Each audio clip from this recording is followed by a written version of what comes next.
জামাটা ভীষণ চেনা চেনা লাগছে না? ঠিক ধরেছো, সেই দিন ছিল দিদিভাইয়ের রিসেপশন আর আজ তোমাদের সেই দিনের গল্পটাই শেয়ার করব। তো দিনটা কিন্তু অনেক সকাল সকাল শুরু হয়েছিল, কারণ আমাদের অনেক প্রস্তুতি তখনও বাকি ছিল, তখনও গোছানো অনেক কিছু বাকি ছিল। ওই দিকটা আমার বনু আর ছদ্দি ভাই মিলে সবটা সেটেলমেন্ট করছিল। তারপর বনুকে আমি খাইয়ে দিচ্ছিলাম। এই দৃশ্য খুব কম দেখা যায়, কারণ আমি খুব কম ওকে খাইয়ে দিই, কারণ ওর খুব তাড়াহুড়ো ছিল, সেই জন্য ওকে আমি খাইয়ে দিচ্ছিলাম।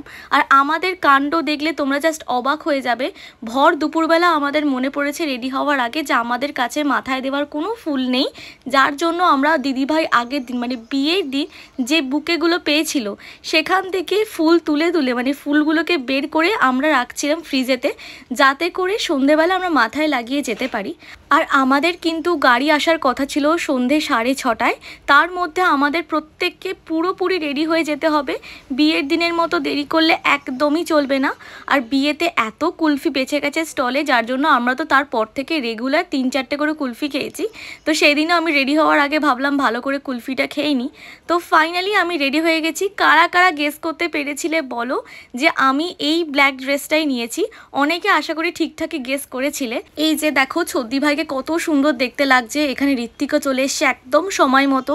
এখানে রিশাও রেডি হয়ে গেছিলো, আর ওকে ডাকার পর ও তো একটা ফিল্মি স্টাইলে এন্ট্রিটা দেবে, এটা খুব স্বাভাবিক ব্যাপার। আমরা না সবাই ম্যাচিং পরার চেষ্টা করেছিলাম, জানো তো, মানে আমি, ঋষু, ঋত্বিক যতটা সম্ভব হয়েছে আমরা সবাই ব্ল্যাক পরার চেষ্টা করেছি। আর এই দেখো পুটুকে আমি সেদিনকে সাজিয়ে দিয়েছিলাম, দাঁড়াও তোমাদের দেখাই কত সুন্দর দেখতে লাগছে। পুরো একটা প্রিন্সেস দেখতে লাগছিল পুটুকে, মানে ভীষণ, মানে সেদিন যদি সব থেকে সুন্দর কাউকে লেগে থাকে সেটা হচ্ছে পুটু।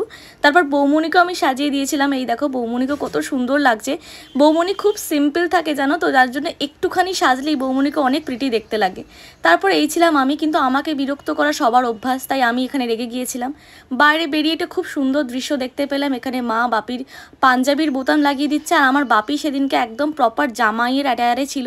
তারপর দেখো আমার বনুকেও কত সুন্দর লাগছে। আমার বনু কিন্তু এই ওয়াইন কালারের ড্রেসটা নিয়েছিল, আর পুটু নিয়েছিল এই হোয়াইট কালারের ড্রেসটা। তোমরা যারা যারা দিদিভাইয়ের বিয়ের শপিং ব্লগ দেখেছো তারা দেখেইছো আমরা একসাথে শপিং করতে গেছিলাম। কারা কারা ঠিকঠাক গেস করেছো কমেন্ট সেকশনে কিন্তু জানিও, আমার ভীষণ ভালো লাগবে। আর এই দেখো চারজনে খুব সুন্দর করে একটা ভিডিও নিয়েছিলাম। তারপর ছিল তত্ত্বগুলোকে গুছিয়ে গাড়ি অবধি নিয়ে যাওয়ার পালা। আর আমরা সবাই মোটামুটি এত হাই হিল পরেছি যে এইগুলোকে রাস্তা দিয়ে নিয়ে যেতে যেতে আমাদের মাথাটা জাস্ট খারাপ হয়ে যাবে। যাই হোক, এখানে তত্ত্বর পরিপাটি করা চলছিল। তারপর চলে আসি গাড়িতে উঠে তত্ত্ব রাখবো না নিজেরা বসবো কিছুই বুঝতে পারছিলাম না, মানে এত বেশি প্যাকড হয়ে গেছিলো সব জিনিসপাতি। তো এখানে সবাই আস্তে আস্তে গাড়িতে উঠছে, কে কোথায় বসবে, কে কোন গাড়িতে যাবে সবটা আস্তে আস্তে ডিসাইড হচ্ছিল। আর এখানে এ বলছে আমি এই গাড়িতে যাব না, আমি ওই গাড়িতে যাব না, মানে জাস্ট একটা মানে ম্যাসাকার ব্যাপার স্যাপার। আর সবাই এখানে আমাকে খুঁজছে, এদিকে আমি আগে উঠে বসে আছি ভেতরে। কি আর করা যাবে বলো, বেকার চাপাচাপি করে লাভ নেই, নিজেই আগে জায়গাটা সেট করে নিয়েছি ভেতরে গিয়ে। আর গাড়ি চলার সাথে সাথে আমরা খুব সুন্দর করে সবার একটা ভিডিও করে নিয়েছিলাম।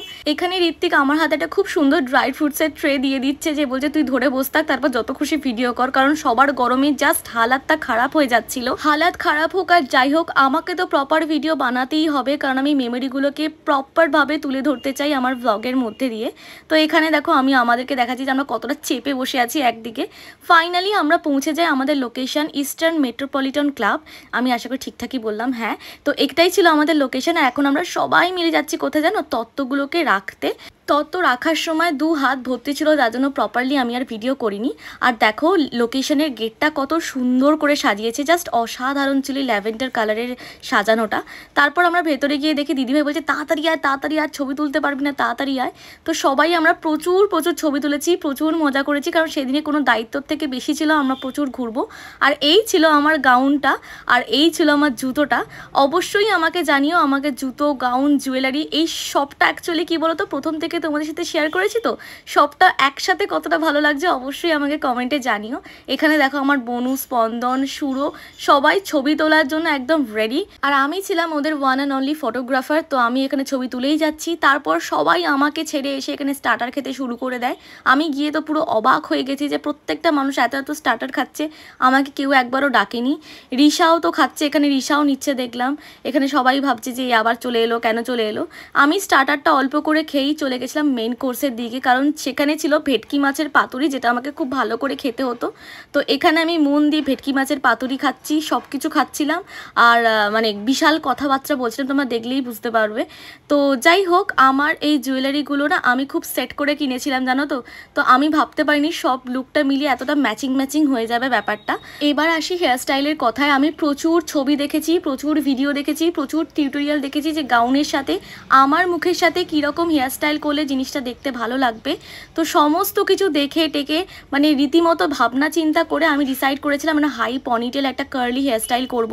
তোমরা বললে বিশ্বাস করবে না, আমি রিসেপশনের দিন দুপুর 1:30 থেকে বসেছিলাম নিজের হেয়ারস্টাইল করতে। আমি রীতিমতো একা সবটা করেছি, সবটা করতে আমার প্রচুর টাইম লেগে গেছিলো। যাই হোক, খাওয়া দাওয়ার পরে ছিল ডেজার্টের পালা, আর ডেজার্টের রসমালাইটা জাস্ট অসাধারণ খেতে ছিল। প্রত্যেকটা মিষ্টি ভালো খেতে ছিল, মানে ডেজার্ট তো আমি সব থেকে বেশি করে খেয়েছিলাম সেদিনকে, এখানে তোমরা দেখলেই বুঝতে পারবে। আজকে রিসেপশন ব্লগ আর দিদির পুরো বিয়ের সিরিজটা তোমাদের কেমন লাগলো আমাকে অবশ্যই জানিও, আমার ভীষণ ভালো লাগবে। এই দেখো আমাদের আর একটা গাড়ি পেছন পেছন আসছে। দিদির বিয়ের ব্লগগুলো এত ভালোবাসা দেওয়ার জন্য তোমাদেরকে অনেক অনেক থ্যাংক ইউ গো, আমার খুব ভালো লেগেছে। দেখা হচ্ছে নেক্সট ব্লগে, টাটা বাই।